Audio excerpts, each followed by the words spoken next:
Hello everyone, मैं लालसा।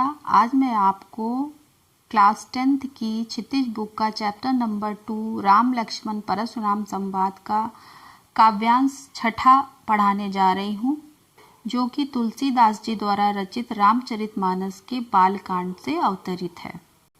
इस छठे काव्यांश में लक्ष्मण जी कहते हैं, कहेउ लखन मुनि सील तुम्हारा, को नहीं जान विदित संसारा। सील का मतलब स्वभाव होता है, और लखन जो लक्ष्मण है वो कह रहे हैं परशुराम जी से कि हे मुनि, आपके सील स्वभाव के बारे में कौन नहीं जानता, अर्थात संपूर्ण संसार में आप प्रसिद्ध हो, सारा संसार आपको जानता है।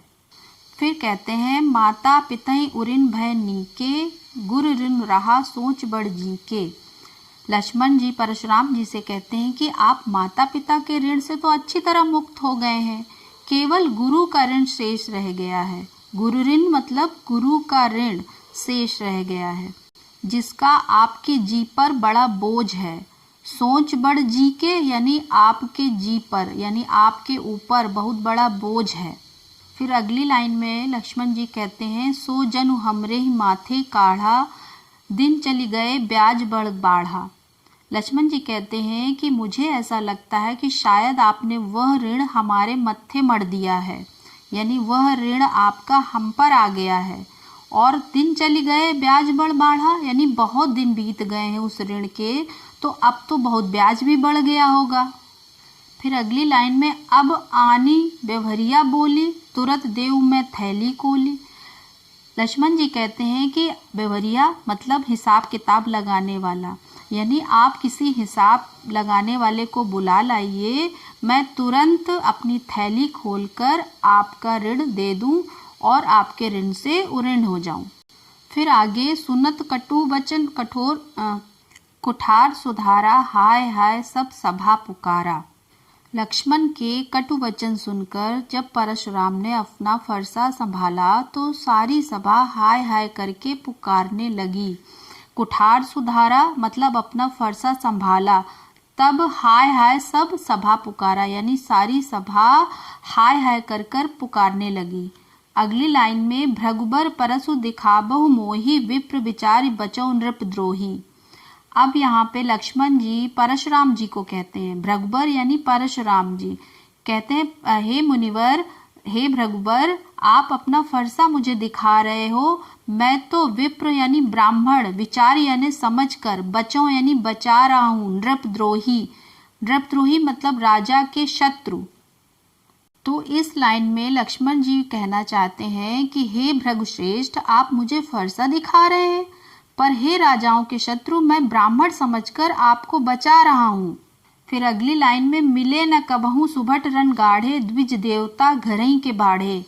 सुभट यानी महान योद्धा, वीर योद्धा, द्विज देवता अर्थात ब्राह्मण देवता, घरई यानी घर के ही, बाढ़े यानी घर के ही वीर हो। अर्थात इस लाइन में लक्ष्मण जी कहना चाहते हैं कि मुझे लगता है आपको कभी युद्ध के मैदान में वीर योद्धा नहीं मिले हैं। हे ब्राह्मण देवता, आप घर में ही अपनी वीरता के कारण फूले फूले फिर रहे हैं। फिर अंतिम लाइन है, अनुचित कही सब लोग पुकारे, रघुपति सयन लखनु निवारे। लक्ष्मण के ऐसे वचन सुनकर सभा में उपस्थित सभी लोग यह अनुचित है, यह अनुचित है कहकर पुकारने लगे। फिर यह देखकर रघुपति यानी राम, नहीं मतलब नैनों से इशारा किया, आंखों से इशारा किया, लखनु निवारे, निवारे का अर्थात मना किया। तो ये सब सुनकर जब सभा के लोग पुकारने लगे कि यह अनुचित है, यह अनुचित है, तो राम ने आंखों से इशारा किया और लक्ष्मण को मना किया ऐसी बातें बोलने के लिए। फिर आगे दोहा है, लखन उतर आहुति सरस, भृगुबर कोप कृशानु, बढ़त देख जल सम वचन बोले, रघुकुल भानु।